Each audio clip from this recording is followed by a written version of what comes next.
So how do you set up your nutrition for building muscle? Some of the things I've heard before is just, there's the whole dirty bulk. You just try to eat as much as you can, try to build as much muscle as you can. You can do that, but in that case, you're going to maximize muscle growth, but you're probably going to add some fat as well. Whereas if you're the opposite side, which I've seen a lot of, is where you don't eat enough, you're kind of maybe scared of gaining fat. You reduce your muscle growth, you don't optimize it, but you also have very little fat gain. The ideal spot is in the middle. So maximize muscle growth while very little fat gain, if any at all. The next thing, and really the only thing you kind of need to consider, is protein. So there's three different options. One is ideal, which is kind of based on what the research says, and it's about 0.7 grams per pound. Whereas you've probably, what I find is popular from clients telling me, is about a gram per pound body weight. And that's probably a little high for most, especially if you're someone who's in that 200 plus kind of category. And the reason why it's probably a little high is just that a lot of the research is actually done on people about 20% body fat. So if you're someone that's above that, then gaining muscle, it might be overestimate how much you need.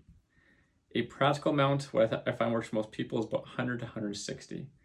And the reason for that is previous research studies have shown that 20 to 25 grams of protein at 3 or 4 meals per day is the ideal range to stimulate muscle protein synthesis, so the building of muscle. And it kind of tops out at 40 grams. So if you're in that 20 to 40, past 40, there's really not a lot more benefit to having more protein. You can, but it's not going to increase your rate of muscle gain a lot faster. So somewhere between kind of 20 to 25 per meal, upwards to 40, that kind of range at 3 or 4 times per day is going to get you that 100 to 160 grams. It can be challenging to have a lot of protein from just food alone. So trying to get 160, 170 grams from just food, usually in that 150 and above, you have to use protein powders to get that protein amount up.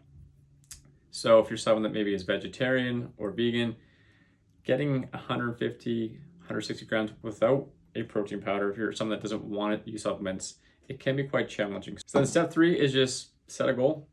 So find out what your weekly kind of body weight per week target would be based on your training experience, which something like this. And then from there, kind of monitor what's happening and then course correct along the way. So you really want to lean into these, whether it's you got a workout buddy, personal trainer, these kind of things. Those are going to help you. So you want to lean into those as much as you can. And then what's going to get in the way?